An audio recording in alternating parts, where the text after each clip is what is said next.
See, it is so interesting a topic, and I have, actually such a distinguished panel of speakers who are actually practicing.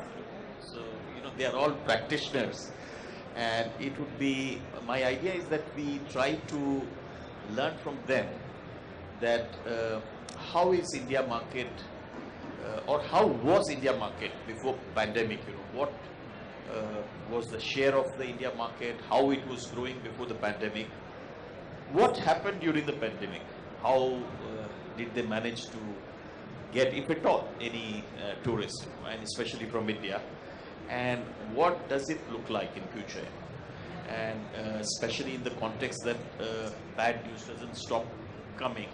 So now we have new problems in Europe, and so probably this market is more lucrative than what usually has been.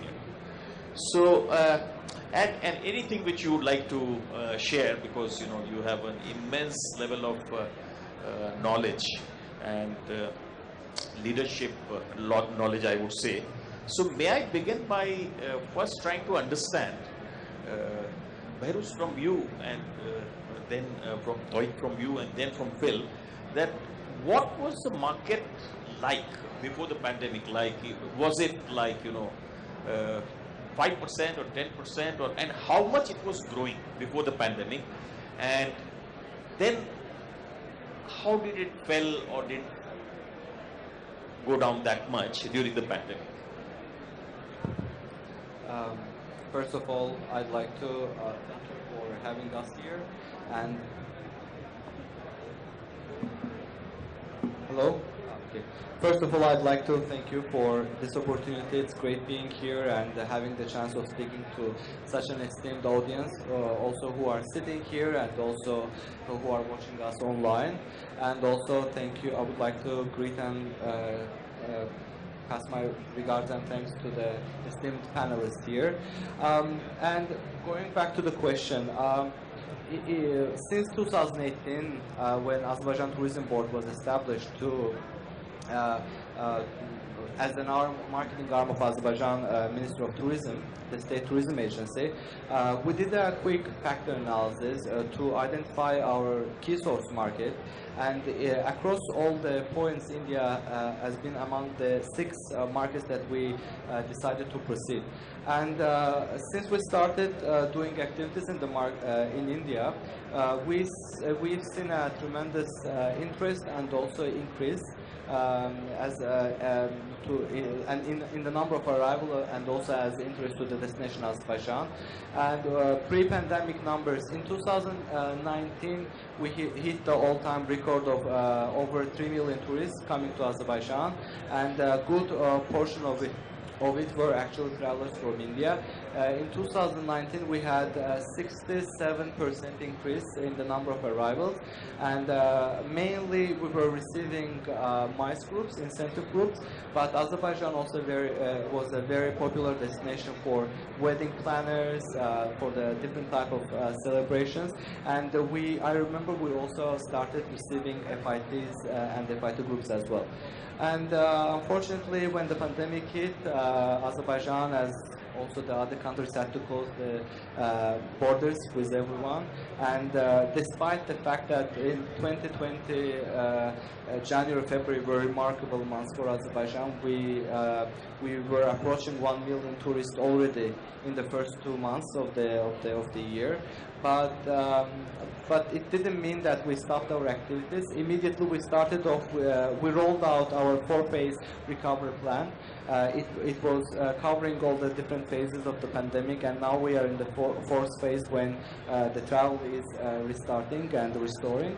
And but especially regarding the Indian market, we immediately launched the Azerbaijan 101 platform, which it's an online platform informed and kept everyone updated on what's happening in Azerbaijan, what tourism offerings we have, what are the new products we are working on, and travel operators and the trade partners here in India could take the courses, pass the test, and receive a certificate on passing the course. And I have to mention that the highest number of people who received certificates were actually from India, and it was a very clear indication how interesting the destination has been for Azerbaijan. And if we look, 2 weeks ago, Azerbaijan has lifted restrictions for travel from India. And we already see a tremendous interest towards the destination. We already know that groups started getting confirmed, and we are very positive about 2020 and how we are gonna proceed this year. Looks like an optimistic year, and I hope for the best. So about 10% was the market share, and it was growing at about 67% pre-pandemic. When we started, India was actually very new. During the first year, it grew 67%, and but I believe that there is still a very big potential, and it's going to be. I believe it's going to cover 10% of the market share in future, because we also have other countries coming, especially Russia, Turkey, GCC countries has been our main source markets as well. So if we consider all of them, then I believe India will be occupying 10% of the share. Loeb, we are waiting for you. Thank you.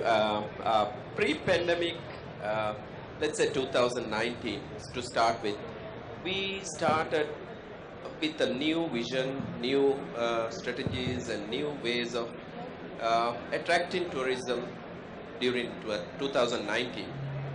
We started with very ambitious plans. Then we got up to a record amount of 1.3 million tourist arrivals. And out of that, Indian tourists was around 166,000 then, and that was about 22.1% market share as well. So in 2020, we got only 62,900 Indian tourists. Of course, that's when the COVID struck. We came up, we were forecasting, and we were so ambitious, but we were so disappointed with the pandemic. But nobody can help it. We have to face it. So we completely re-strategized everything. Everything. We were not very much used to working with online and working from home, and all these new experiences was so new to us. Not only for us, everyone in the world almost. So it was completely a shift towards digitalization. But one thing we did during the pandemic was we never stopped marketing. In fact, we doubled our efforts through online platforms, digital marketing, webinars, anything. We always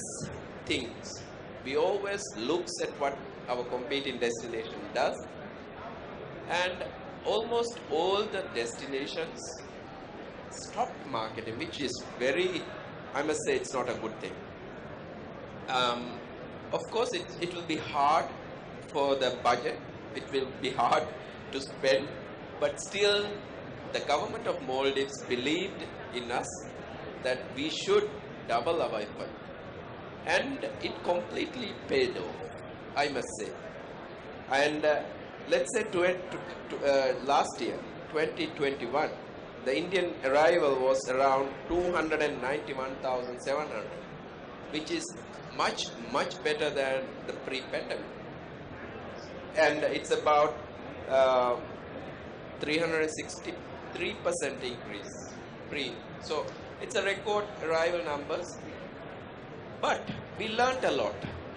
With every pandemic, we took, of course, everybody took pandemic as a negative thing, but we learned a lot.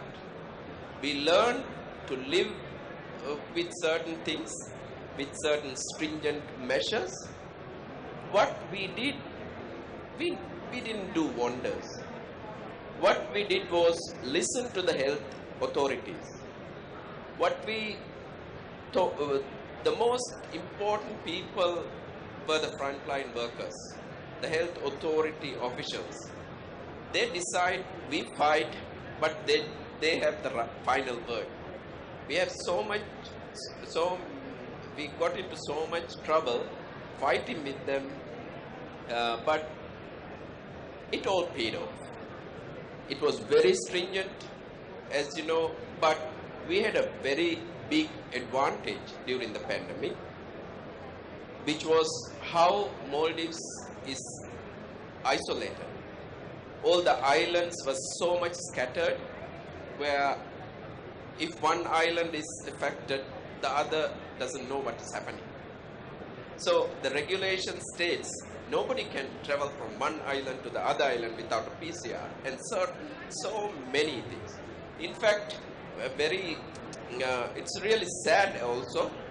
For almost 1.5 years, that some of the staff didn't get to go to their families. But I think that is the sacrifice. That is what we believe, working together.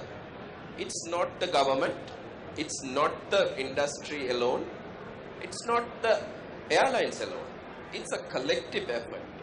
In fact, one important thing was opening up our borders around 4 months after the lockdown. We only locked down for 4 months, if I'm not wrong. Yes.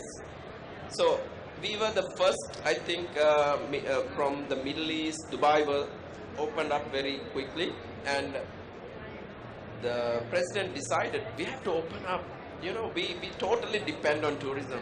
We cannot afford to lose this. So with all the strict measures, we open up, and that's how we started it, and we are not looking back. It's no wonders, but simple things. Yeah, thank you. Thank you. Yeah, from a Qatar perspective, you can go back to 2013. We've always had strong numbers from India. India's been growing.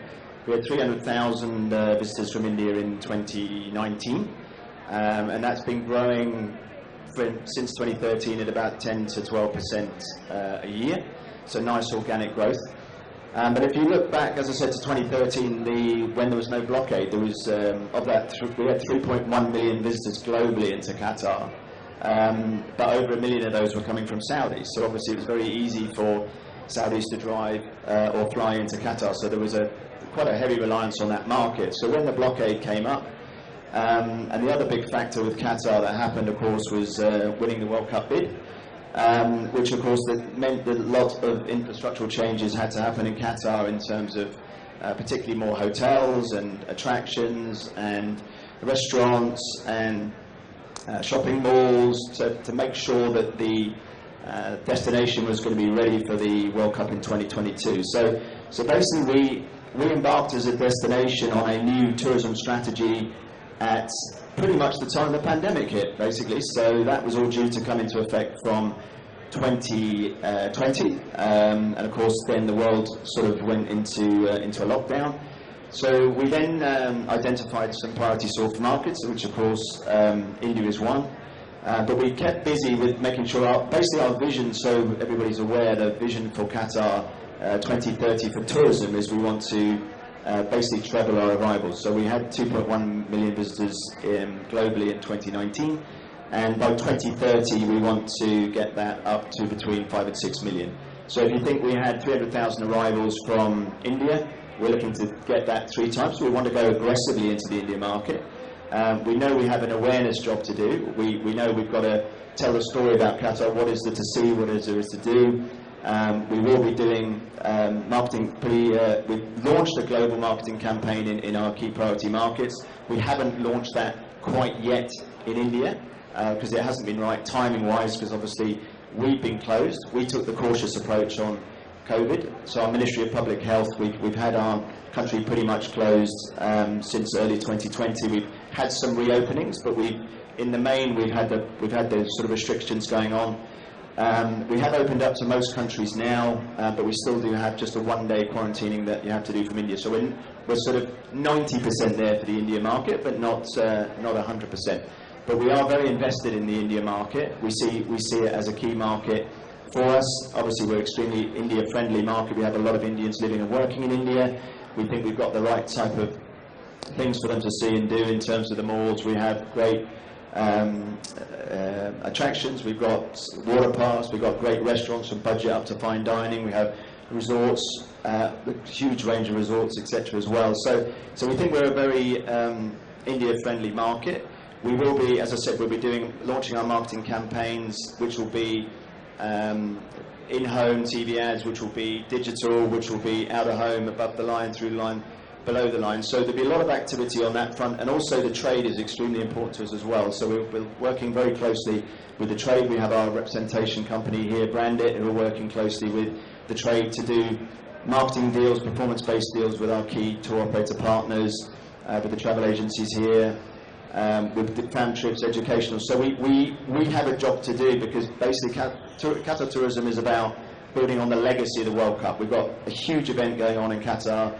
All eyes are going to be on Qatar, so we want to make sure we capitalise on that and build on the momentum, because obviously the roadshow of the World Cup will be in town. We're expecting up to 1.5 million visitors over a 4-week period, which is going to be huge for the destination if you think we only had 2 million visitors in 2019. So it's a huge amount of logistics and everything to plan, but we will make sure we're going to have A-list performers to sort of complement all the games, to make sure everybody has an amazing time. But the job for Qatar Tourism is to build on that momentum and build on that legacy moving forward to achieve our goals of 3 times. We're not looking to be a mass market destination, but we are looking to be a destination of choice for Indian travellers to come in and enjoy all that we have to offer in Qatar. Thank you. So it would be interesting to know, when do you expect your pre-COVID level to reach again? So in let's say 12 months from now, do you see your same levels coming back? And given that Indian government has announced all the flights to resume from next week, when do you see the normalcy to be restored? So in other words, do you see yourself achieving the same level of tourists pre-pandemic in the next 12 months, or less or more? It would be interesting to know from all of you. It's actually very hard to commit to a certain date or numbers, considering that the world has become so unpredictable. No one was expecting Omicron to hit so badly, or I mean, at least the media coverage. Assuming that there is no bad news as far as COVID is concerned. From what I can, looking at the statistics, what I can say, there is still a long way to go to restore the pre-pandemic numbers, but we see in some countries we actually see better numbers than pre-pandemic.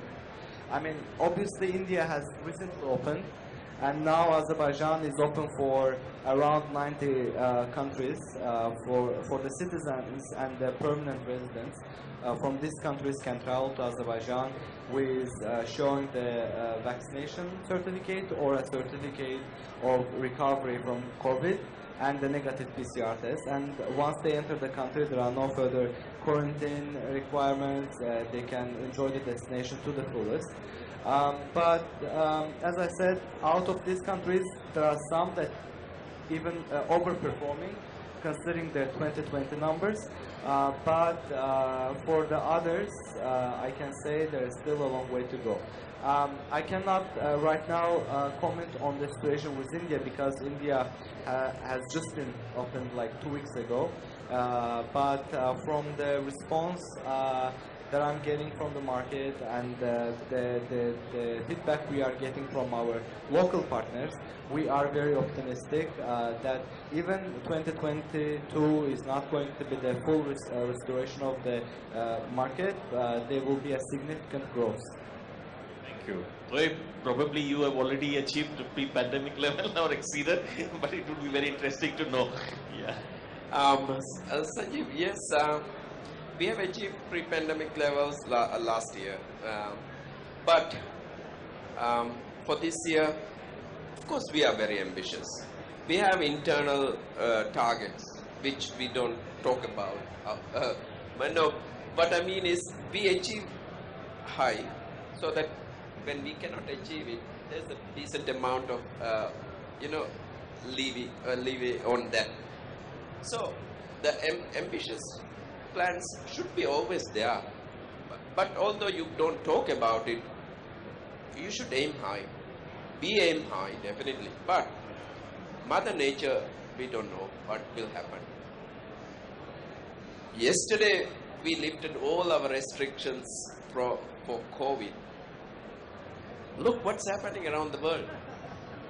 It's a very important market for us, the Russian, Ukraine, and the Eastern European countries. Okay, so I won't talk about it then. Okay, about the forecasts and things. Of course, we are aiming for 20% increase in the Indian sector. And I think it's possible because we are very close in geographically as well. So much of good connectivity. Almost, I think, 3-4 airlines are flying now direct to Maldives. Weekly, there's about 34 from India, and the local carrier Maldivian is also flying, and they are thinking of increasing it to another sector as well. What I mean is, connectivity makes a decision of break or make it. So what we are trying to do is have a good connection with them, work with them, have joint marketing campaigns with them. So that's what we have done when it was pandemic as well. During the pandemic, still it's pandemic, but what I mean is the worst times, we started working with almost all the airlines. Every airline we've been working together. And it gives them a little bit of, boost as well to work with somebody. So we never leave anybody.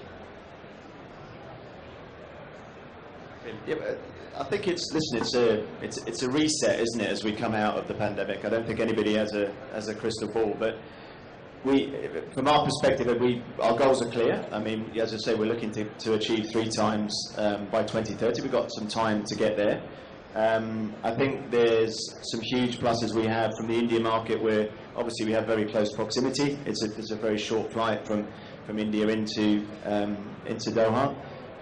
We also have, obviously, we're blessed to have the world's best carrier, basically, serving pre-pandemic, and we hope it gets back to that. Obviously, we were flying out of pretty much all of the tier 1 and tier 2 cities in India as well. So we had great airlift coming out of all of the main cities in India. And then we also don't just have reliance on Qatar Airways. We also have some of the other carriers from the Indian carriers, Indigo and Vistara and Go2, and we're in discussions with some of the others, SpiceJet as well. So I think we're nicely positioned geographically. Obviously, we know. I mean, the stat that always staggers me basically is that there's 40 million passengers globally that transit through Doha. So if you think we only had 2 million visitors in 2019, you can do the maths. So we're only picking up 5% of the attainable business. So we think there's plenty to go after from the key source markets. So.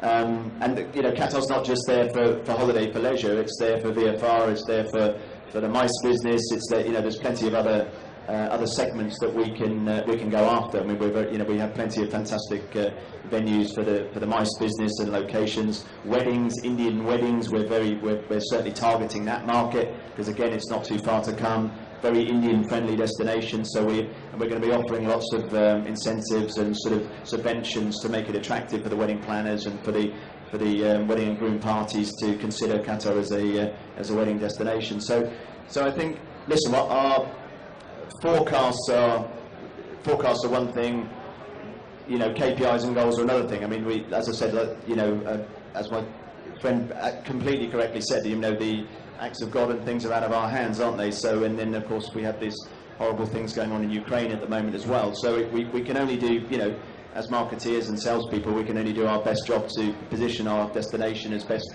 we can and keep it open and keep it, you know, as a safe and you know, nice place to visit. And then the other things we just in the lap of the gods a little bit. So I think, as I said, our goals and KPIs are very clear.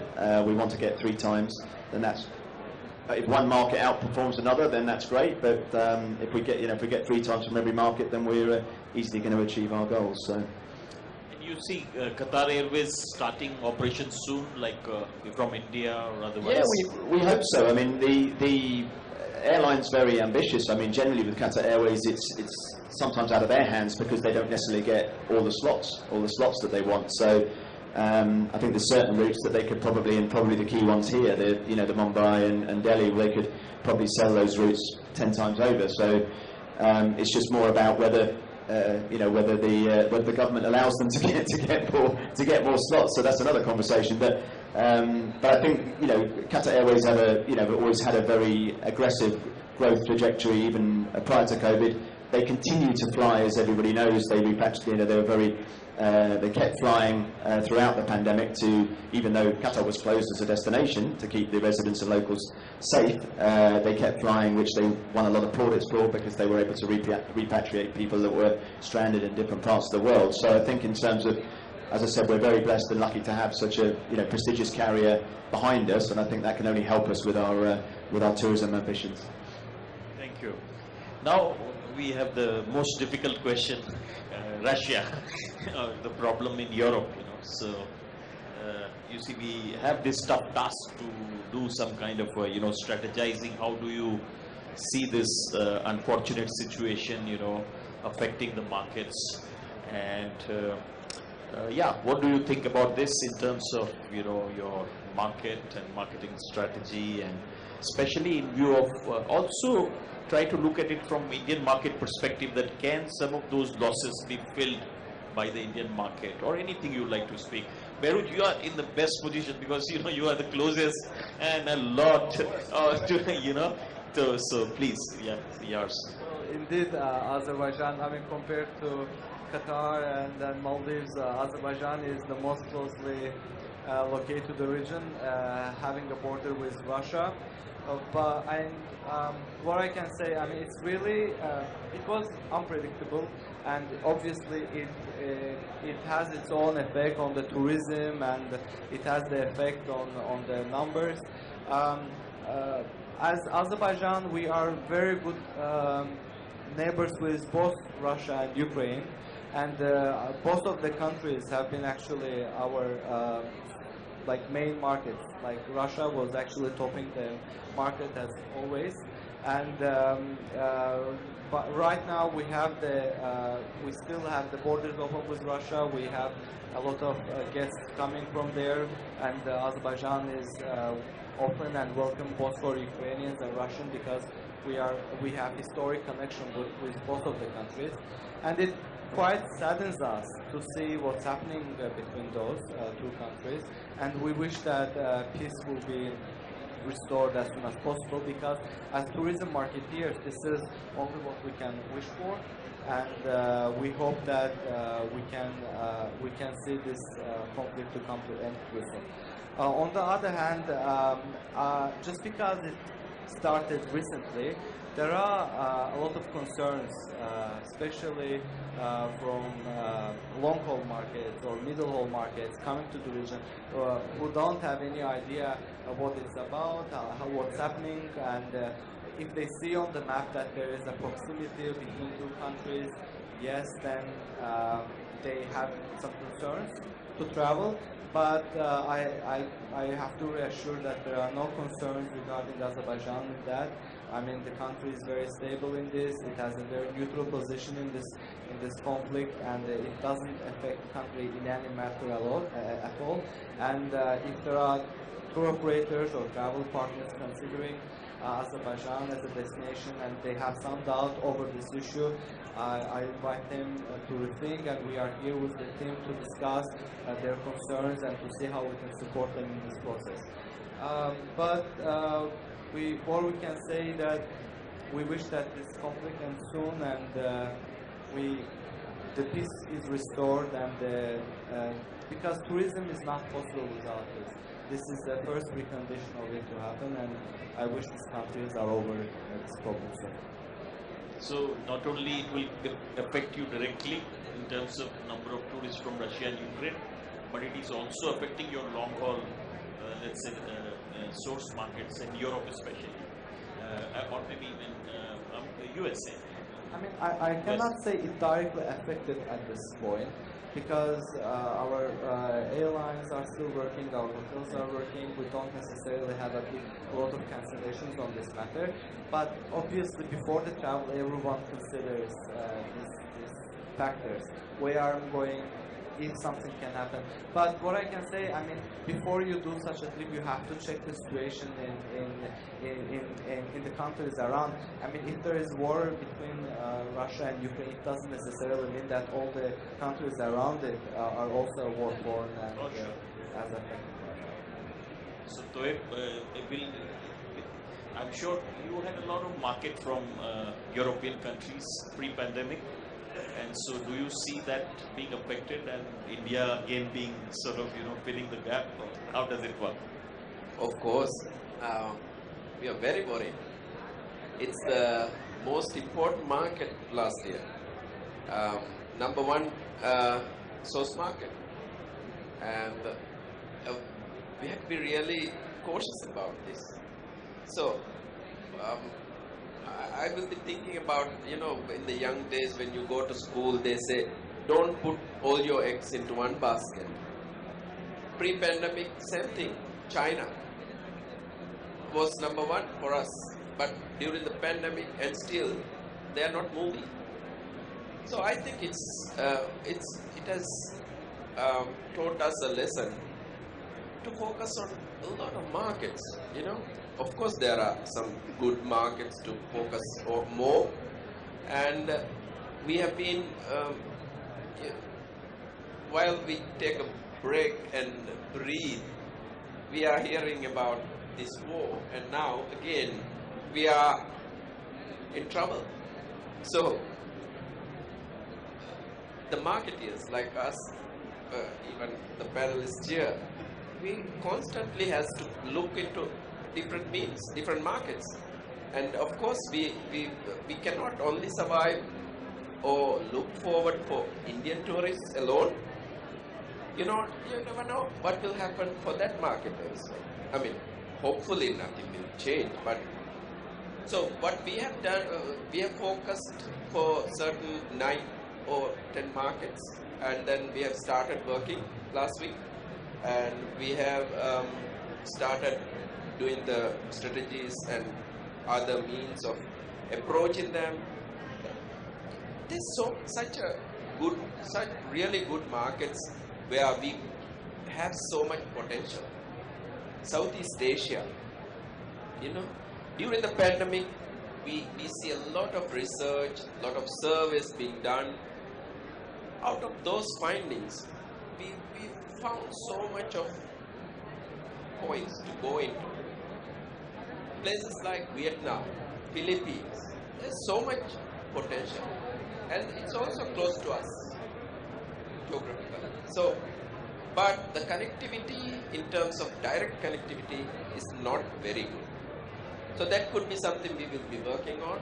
We have already started on, but of course, the Europe, it's not only the Russia and Ukraine that will be affected. In the long term, if it continues, Germany and their borders, the bordering countries will be affected. There's so many refugees going into these countries. There will be so much of issues in the long run. which might affect to the traveling patterns. Definitely it will affect the patterns. And with this, if this prolongs, the gas and all these things will hike up. That leads to price increase of traveling. So it will affect the whole industry. But we have to be really prepared for it. It's coming. So Bill, for you, the Chinese market and the traditional Western markets, how important were these and are these, and what do you see in the next, let's say, 12 months?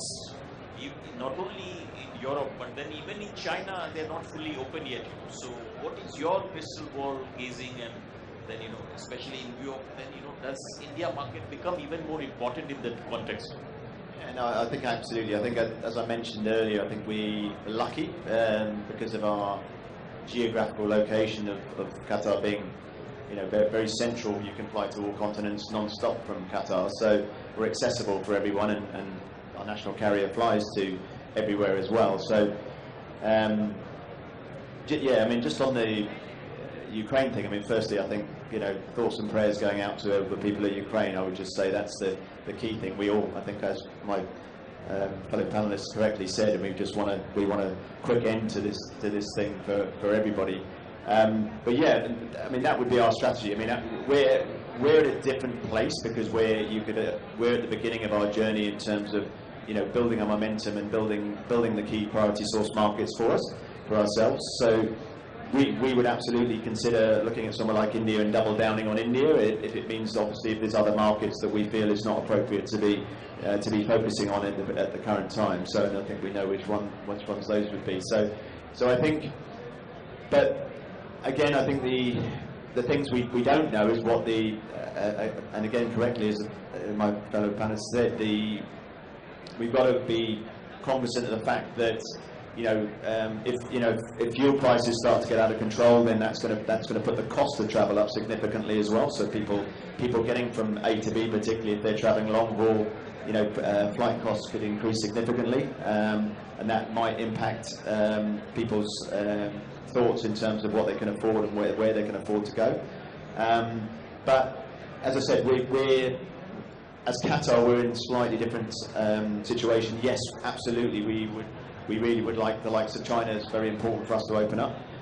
Luckily, Australia's opened up for us. That's a key stopover market for us, because obviously a lot of Australians come across through Qatar on their way to Europe and the US. So thankfully that market's opening up. All the rest of the India's super important, and the rest of the sort of the APAC markets outbound as well. So we don't have a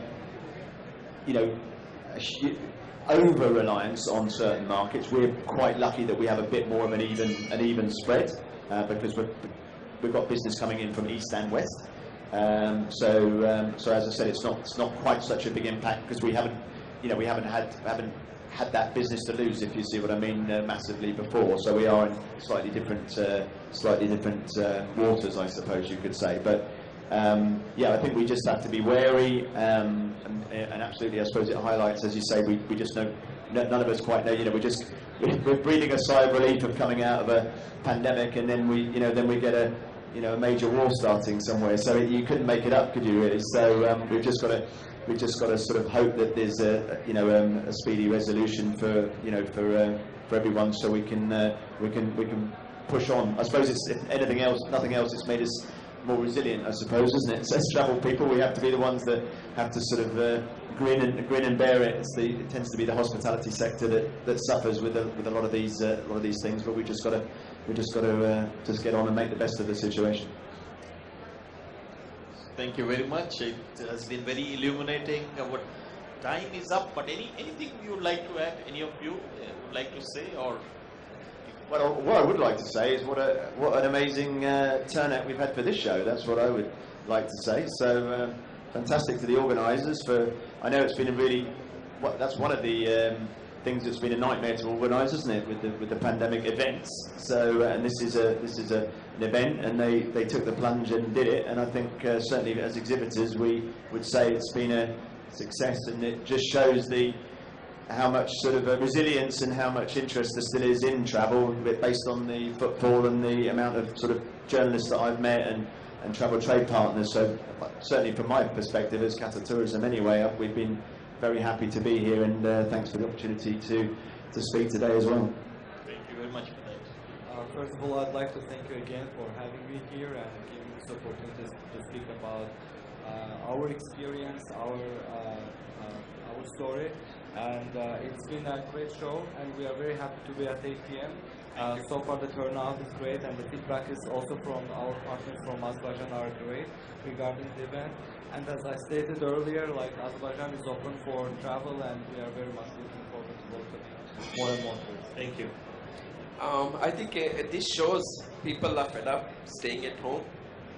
Zoom fatigue is there. Yeah. But I think we shouldn't be. We should be really careful still. We should have some protection on, and I see a little bit of movements, and I think we should be really careful still. You never know what will happen. Let's be a little bit more cautious, and we Cautiously neglect, probably. Cautiously neglect, yeah, as the but doctors say. everybody is so happy, even us, like industry, be so good to see each of us physically, rather than Zoom, hello, your mic is mute, kind of, all these things. But now you can just say hi and bye, and it's such a good feeling to see all of them, and it makes us alive again. You said it, you said it. So, in fact, I thank you all to respond to our call and be here in such large numbers and in such with such large delegations and beautiful pavilions. So, really it is an exciting moment, and I think it's the first major travel trade show post-pandemic. That's what we hope this to be, and no more COVID. Thank you very much, ladies and gentlemen. Give a big applause to our distinguished panel. Thank you.